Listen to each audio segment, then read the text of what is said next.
something explosive just crashed into the spotlight. And this time, it isn't some random rumor whispered in corners, it's a family insider stepping forward with claims so controversial that the internet instantly froze. Samantha Markle is back, and she says she has proof that Meghan Markle's real age may not be what the public has believed for years. That one accusation alone was enough to ignite chaos online. Because if even one detail in a carefully polished public story feels shaky, people immediately begin asking what else might be hiding underneath the surface. Samantha Markle has never told me a lie.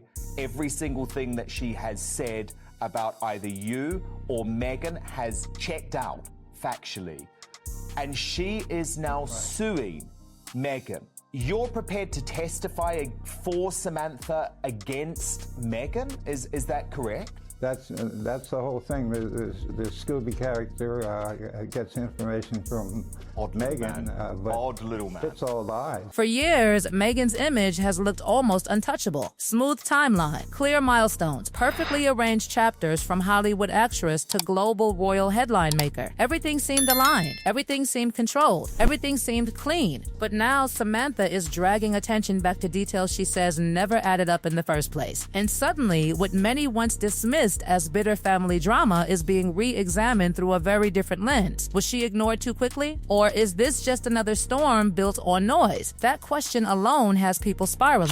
Many people out there have been speculating on that Meghan Markle has lied about her age. Is she actually older? There is something that is not connecting. There is something that is not right. According to Samantha, this isn't about random gossip. She claims documents, old statements, family memories, and public timelines create cracks in the official version people accepted without hesitation. Not giant cracks, tiny ones. But tiny cracks in a polished image can become dangerous once enough people start staring. She says birthdays, school years, milestones, and past interviews don't sit as neatly as they should. And once people hear that, curiosity takes over fast. Because the public loves certainty, but suspicion spreads quicker than certainty ever can. For years, Samantha dropped hints that many laughed off. She spoke, people rolled their eyes, she questioned, people moved on. But now some viewers are revisiting those old warnings and asking whether the noise they ignored might have contained something real. That is how scandals grow, not from proof at first, but from doubt that refuses to die. She argues Meghan's public timeline has always looked too perfect, too clean, too media ready. While headlines painted a flawless rise, Samantha says she kept noticing little inconsistencies that nobody wanted to examine. And when a family member keeps repeating the same concern for years, even critics begin wondering why the story never fully disappeared, because false stories often burn out, but unresolved questions linger. Then the internet did what it always does, it went digging. Old interviews resurfaced, archived records reappeared, photos were pulled apart frame by frame, dates were compared, expressions were analyzed. Suddenly, the conversation became bigger than one sibling feud. It became a public obsession over timelines, memory, image, and whether celebrity narratives are ever fully organic. I'm going to quote Tom Bauer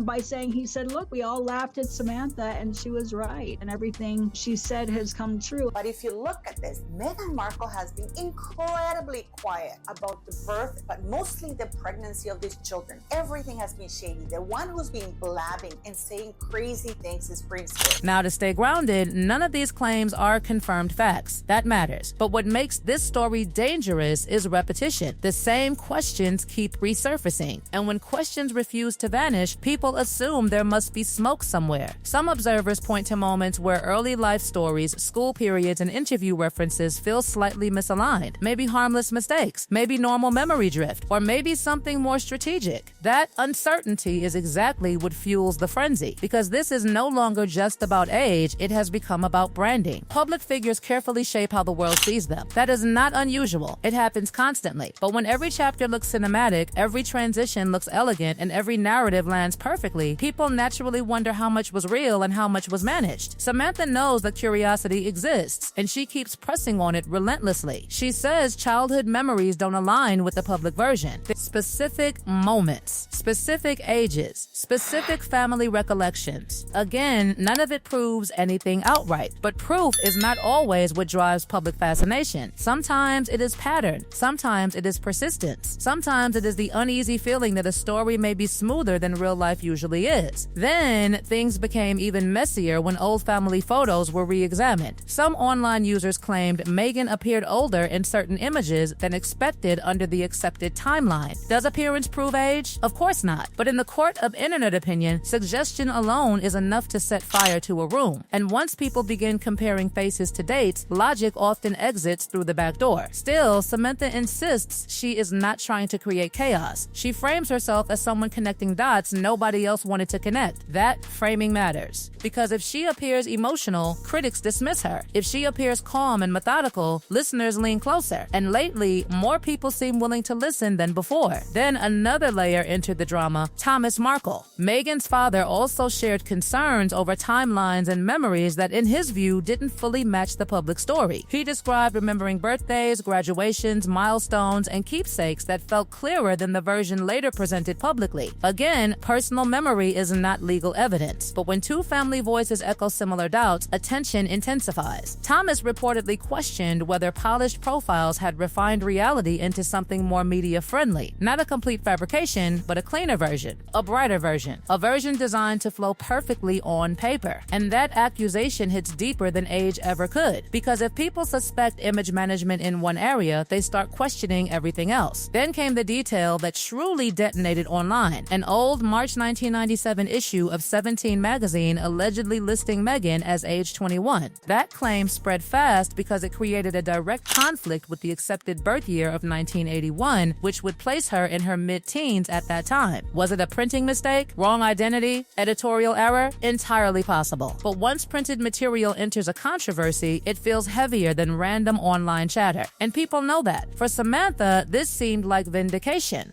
For critics, it was still flimsy speculation. For everyone else, it was irresistible drama. Two versions of one life standing side by side. One official, orderly, documented. The other fueled by memories, old materials, and lingering inconsistencies. Which one feels truer depends almost entirely on who was looking. And maybe that is the real scandal here. Not one number, not one timeline, but how modern celebrity stories are built, repeated, defended, and challenged. Once the world accepts a polished narrative, questioning it feels almost offensive. Yet the moment doubt slips in, people start rechecking everything. Every milestone, every interview, every smile, every silence. So now the tension hangs in the air. Is this a blown-up family feud dressed as investigation? Or did Samantha keep knocking on a locked door everyone refused to open? Nobody has ended the debate. Nobody has silenced it either. And when a story refuses to die, sometimes that is the loudest clue of all. That phrase kept coming back again and again, too polished. Because when real life gets packaged in a flawless way, people begin imagining what might have been edited out. Not necessarily something scandalous, but something human, something messy, something less perfect than the final version shown to the public. And once audiences sense editing, they start hunting for what was left on the cutting room floor. Then Prince Harry's memoir added another wave of discussion. His description of the birth came across calm, intimate, and almost cinematic. Soft lighting.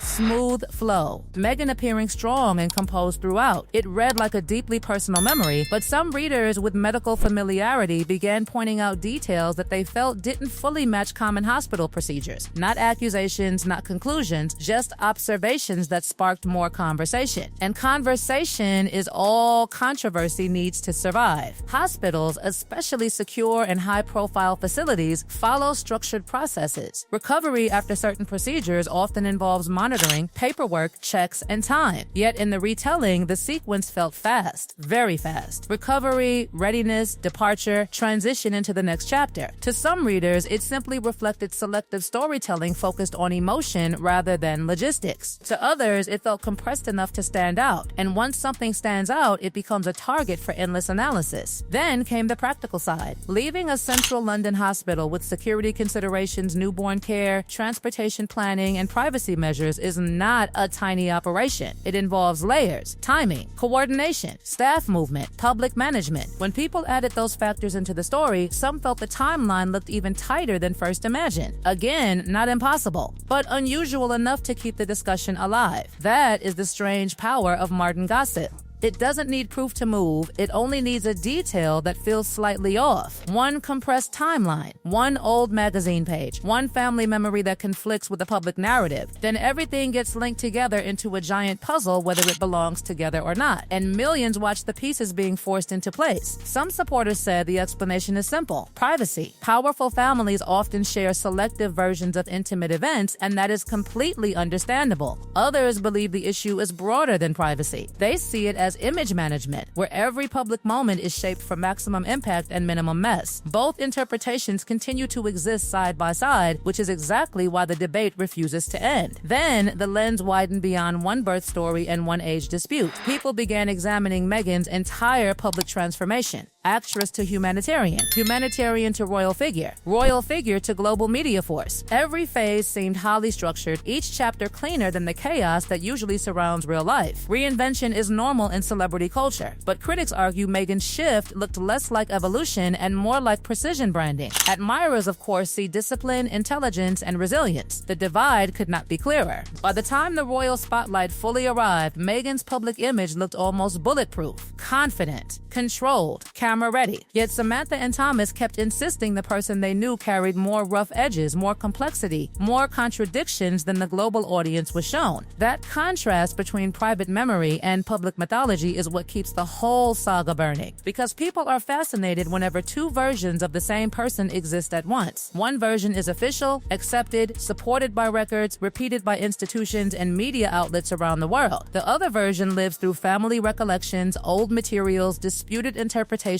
and lingering suspicion. Neither side fully erases the other. Instead, they collide endlessly in public view, and every collision produces fresh headlines, fresh arguments, fresh camps of believers and skeptics. What makes this even more intense is how difficult it is to challenge an established narrative once millions have accepted it. When a story becomes mainstream truth, anything outside it feels disruptive by default. Even genuine questions can look like attacks. Even ordinary inconsistencies can feel explosive. That is why Samantha's claims attract such fierce reactions. To some, she is exposing cracks. To others, she is trying to create them. And maybe the biggest twist is this: the debate may no longer be about Meghan at all. It may be about how the public consumes celebrity stories. We reward perfection. We share polished versions faster than complicated truths. We celebrate narratives that flow cleanly and punish details that slow them down. Then later, when someone questions the smooth version, we become obsessed with finding what was hidden. So was there deception? Was there exaggeration? Was there nothing more than family resentment amplified by the internet? No final answer has landed. And that uncertainty is exactly why this story still breathes.